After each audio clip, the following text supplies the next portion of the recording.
Magluwas sa mga lalantawon sa Dinagyang Festival. Isa man sa mga ginabantayan sa mga pumuluyo kag mga bisita amo ang food festival. Sa Siningation, sari-sari nga putahe, dala na ang ginapabugal nga mga local cuisine ang ginabaligya sa tuman kadamo nga stalls nga nagapasakop. Pila man ka kalye ang ginasiradan para mangin venue sang food fest. Ang pinakaulihi sa pagpanghanda sa Dinagyang Food Fest, tutukan ta sang spotlight. Sigurado nga madamo nga mga kapuso tang excited na para sa food festival gani sa sining nga mga tinion aton hibaloon ang mga pagpanghanda kaangot diri. Kag aton makaupod ang chairman sang Food Festival Committee nga si former City Councilor Jay Treñas. Good morning Sir Jay, kag welcome sa GMA Regional TV Early Edition. Good morning, Gid. Good morning man sa aton nga mga kapuso nga nagalanto sa subong aga. Sir, kamusta na subong ang pagpanghanda ta para sa Dinagyang Food Festival?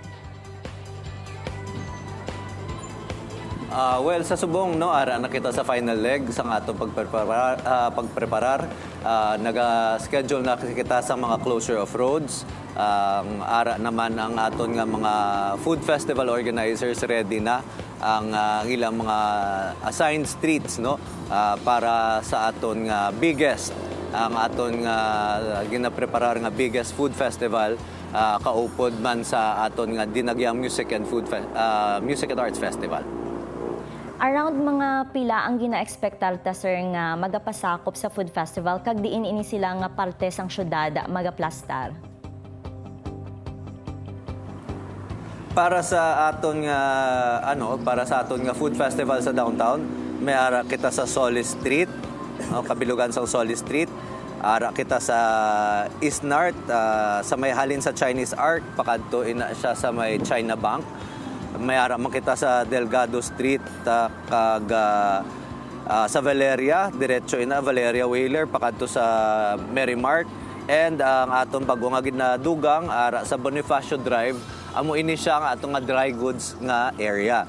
So nagatotal ini siya sa almost 200 ka mga food stalls or more, no, kag may ara man kita sang around 500 food stalls sa aton nga Dinagyang Music and Arts Festival, which also contributes to making it the biggest food festival in Dinagyang.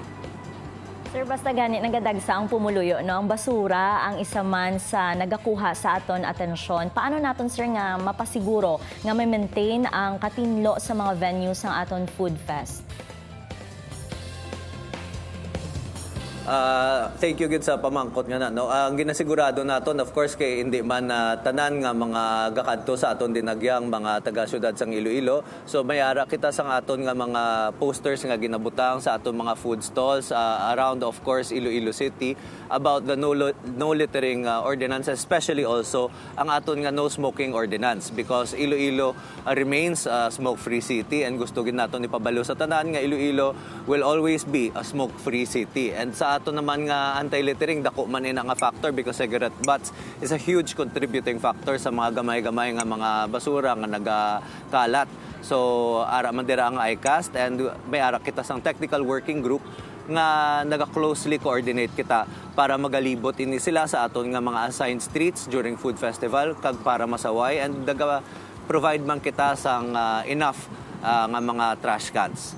Yes sir, dapat clay go, no? Clean as you go. Sa security naman sir, no? Kamusta naman ang aton nga preparasyon? Oh yes. Sa ano, sorry? Sa security naman sir, kamusta ang preparation naton?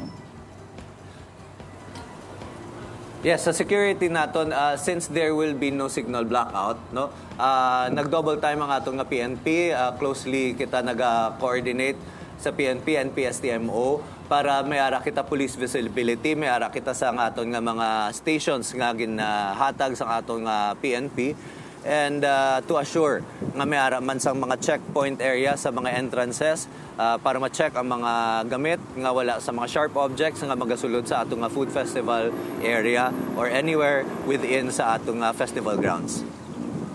Sir, magluwas sa food festival, mayara ka ba lang sa mga aktibidad pangaluyag ipahibalo sa aton kapuso viewers kag ang imo na lang imbitasyon sa aton mga kapuso? Sa atong mga kapuso, gusto ko lang kamo imbitaron kadto sa atong food festival sining January 25 hasta sa 28. Puno-puno ini siya. It is a gastronomic experience for everyone. Kapin pa kung idalon ninyo ang inyong mga bisita sa syudad sang Iloilo, nagkadto la kamo sa food festival, doon naglibot na kamo sa syudad sang Iloilo kag na-taste ninyo ang tanan-tanan nga mga cuisine naton. Maliban sa aton food festival, may ara kita sa mga shows downtown. Kaupod sa aton mga sponsors, may ara kita sang bands, ng mga dagko nga mga ngalan, pareho sa Itchy Worms, Kamikasi. May ara makita sang aton nga Dinagyang Music and Arts Festival nga ginaagda ko gid ang aton nga mga puso nga magkadto sa Mega World para sa aton nga Dinagyang Music and Arts Festival. Maggasugod din siya sa January 25 hasta man sa 28. May ara kita sang performances sang tanan nga mga local bands diri sa syudad sang Iloilo nga kung diin man kita maga-launch sang ilang compilation album. Ini siya nga mga original songs sang aton nga mga local nga mga talents. Ara man ang aton nga mga national guests para ma-highlight naton ang aton local talents. Si Nobita sa January 25. May ara kita sa mga lain-lain paging bisita sa January 26. May ara kita flip-top rap battle for the first time sa Dinagyang Music and Arts Festival. We have Coke Studios nga magadala sang alamat sa 27. Alright. Madamo nga salamat, Sir Jay Trenya. See you sa Food Festival. Madamo gyud ka salamat kag mayong aga gid sa inyong tanan.